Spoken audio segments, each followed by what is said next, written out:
നമസ്കാരം. നിത്യജ്യോതിഷത്തിലേക്ക് എല്ലാ മാന്യ പ്രേക്ഷകർക്കും സ്വാഗതം. ഇന്ന് 2024 ഒക്ടോബർ മാസം 19-ാം തീയതി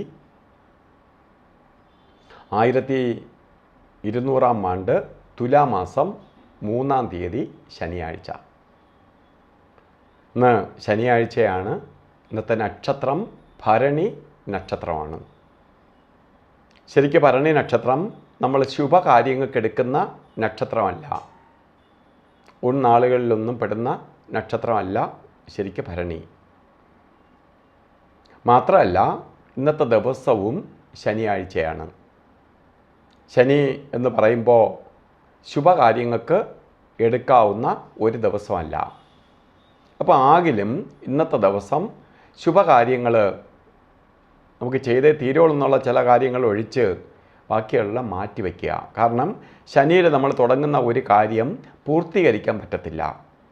അതാണ് ശനിയുടെ ഏറ്റവും വലിയ പ്രത്യേകത. അതുപോലെ നമുക്ക് ഏറ്റവും പ്രാധാന്യം കൊടുക്കേണ്ടത് ഇന്ന് ബർത്ത്ഡേ വന്നിട്ടുള്ളവരുടെക്കാണ്. ഇന്ന് ബർത്ത്ഡേ വന്നിട്ടുള്ള ആൾക്കാർ, അതായത് ഭരണി നക്ഷത്രം, തുലാമാസത്തിലെ ഭരണി നക്ഷത്രം ബർത്ത്ഡേ ആയിട്ട് വന്നിട്ടുള്ളവർക്ക് ഒരു വർഷത്തെ ഫലത്തെയാണ് ചിന്തിക്കേണ്ടത്. വാർഷിക ഫലത്തെ ചിന്തിക്കുമ്പോൾ നമുക്ക് പലതരത്തിലുള്ള ബുദ്ധിമുട്ടുകൾ നിങ്ങൾ അനുഭവിക്കാനിട വരും. പ്രധാനമായിട്ട് ശാരീരിക ബുദ്ധിമുട്ട്. അതിനേക്കാൾ പ്രധാനം എല്ലാ കാര്യങ്ങൾക്കും വിഘ്നം വരുത്തുക എന്നതാണ്. ശനിയെ വിളിക്കുന്ന പേര് തന്നെ മന്ദൻ എന്നാണ്. അതുകൊണ്ടാണ് ജ്യോതിഷശാസ്ത്രം ജാതകമൊക്കെ നമ്മൾ തയ്യാറാക്കി വച്ചിരിക്കുമ്പോൾ അതിൽ മന്ദൻ എന്നാണ് ശനിയെ വിശേഷിപ്പിക്കുന്നത്. മന്ദൻ എന്ന് പറയുമ്പോൾ മാന്യം വരുത്തുന്നവൻ, എല്ലാ കാര്യങ്ങളെയും ഡിലേ വരുത്തുന്നവൻ എന്നർത്ഥം. അപ്പോൾ നമ്മളെ കാര്യങ്ങളൊക്കെ എല്ലാം തടസ്സം നേരിടും. അതുപോലെ ശാരീരിക ബുദ്ധിമുട്ടുകൾ വർദ്ധിക്കും. അത് രോഗാതുരിതങ്ങളായിട്ടായാലും ശരി, അപകടങ്ങളായിട്ടായാലും ശരി, മറ്റെന്തെങ്കിലും ബുദ്ധിമുട്ടുകളായിട്ടായാലും ശരി ഉണ്ടാകുന്ന ഒരു ഗ്രഹമാണ് ശനി. അപ്പോൾ ശനിയെ നമുക്ക് അതിജീവിച്ച് പോകണം. ഒരു ദിവസത്തെ ഫലത്തെ ചിന്തിക്കുമ്പോൾ ഇന്നത്തെ ദിവസം നമുക്ക് മാറ്റി വെച്ചാൽ മതി. പക്ഷേ വാർഷിക ഫലത്തെ ചിന്തിക്കുമ്പോൾ അങ്ങനെയല്ല. അതുകൊണ്ടാണ് നമ്മൾ ബർത്ത്ഡേ വന്നിട്ടുള്ളവർക്ക് മുൻതൂക്കം കൊടുക്കുന്നതിൻ്റെ കാരണം. അപ്പോൾ നിങ്ങൾ എന്ത് ചെയ്യണം? ശനിയുടെ പിതാവായ സൂര്യനെ ഒരു വർഷക്കാലവും ആരാധിക്കണം. സൂര്യ നമസ്കാരം ചെയ്യണം. രാവിലെ എണീറ്റ് തൊഴണം. നമ്മളെ ഇഷ്ടദേവതയായി സങ്കല്പം ചെയ്തുകൊണ്ട് സൂര്യനെ പ്രാർത്ഥിക്കണം. നമ്മളെ ദൈവം ആയിക്കോട്ടെ പ്രാർത്ഥിക്കണേ, ദൈവം ഒന്നേ ഉള്ളൂ.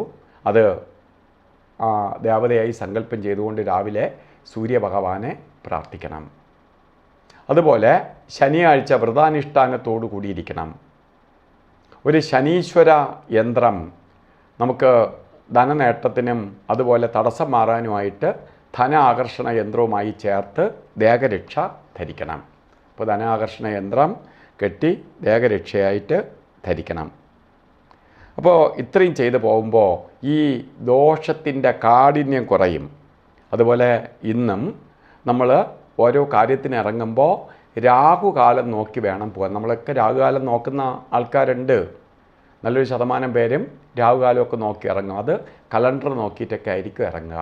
കലണ്ടറിൽ എപ്പോഴും സൂര്യൻ 6 മണി കണക്കാക്കിയിട്ടാണ് കലണ്ടറിലെല്ലാം രാഹുകാലവും ഗുളികകാലവും യമകണ്ഠകാലവും ഒക്കെ ഇട്ടിരിക്കുന്നത്. പക്ഷേ ഓരോ ദിവസം സൂര്യോദയത്തിൽ വ്യത്യാസമുണ്ട്.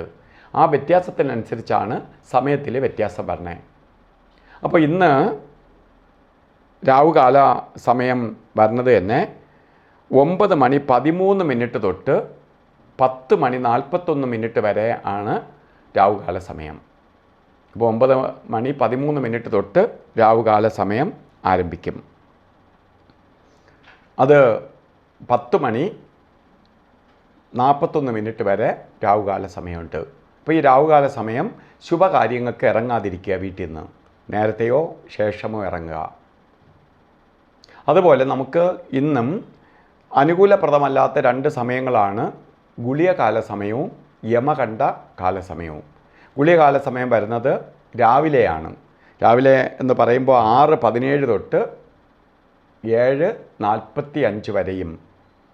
യമകണ്ഠ കാല സമയം വരുന്നത് ഉച്ചയ്ക്ക് ശേഷമാണ്. ഉച്ചയ്ക്ക് ശേഷം എന്ന് പറയുമ്പോൾ ശരിക്ക് 1:30 തൊട്ട് 3 വരെ എന്ന് ജാതകത്തിൽ ഇട്ടിട്ടുണ്ടെങ്കിൽ പോലും ഒരു മണി 38 തൊട്ട് രാവുകാലം തുടങ്ങും. 3 മണി 6 മിനിറ്റ് വരെ യമകണ്ഠകാല സമയമുണ്ട്.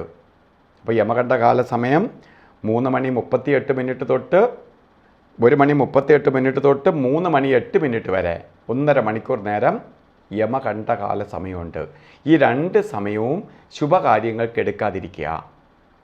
അതുപോലെ ഇന്നും ചില കാര്യങ്ങൾ ചെയ്തേ തീരുള്ളൂ എന്ന അവസ്ഥയുണ്ടെങ്കിൽ നിങ്ങൾ അഭിജിത്ത് മുഹൂർത്തത്തിന് പ്രാധാന്യം കൊടുക്കുക. അഭിജിത്ത് മുഹൂർത്തം പറഞ്ഞത് ഇന്നും 11 മണി 45 തൊട്ട് 12 മണി 33 വരെ 48 നേരമാണ് അഭിജിത്തിൻ്റെ സമയം. ഈ സമയത്ത് ഒരു പ്രത്യേക എനർജി, പോസിറ്റീവ് എനർജി പ്രകൃതിയിൽ നിൽക്കുന്ന സമയമായതുകൊണ്ടാണ് ഈ സമയത്ത് നമ്മൾ ചെയ്യുന്ന കാര്യങ്ങൾക്ക് ഈ അല്ലാത്ത സമയത്തിൻ്റേതായ നെഗറ്റീവ് ബാധിക്കത്തില്ല. അതുപോലെ ഇന്നും ഓരോ കാര്യത്തിന് ഇറങ്ങുമ്പോഴും വീട്ടിൽ നിൽക്കുമ്പോഴും ഒക്കെ നമ്മൾ കറുപ്പോ നീലയോ കലർന്ന വസ്ത്രം ധരിക്കുന്നത് വളരെ ഉത്തമമായിരിക്കും. കാരണം പ്രകൃതിയിൽ നിന്ന് ശനിയുടെ നെഗറ്റീവ് എനർജി ഏക്കാതെ പോവുകയും പോസിറ്റീവ് എനർജി ബോഡിയിലേക്ക് ആഗിരണം ചെയ്യാനും സഹായിക്കും.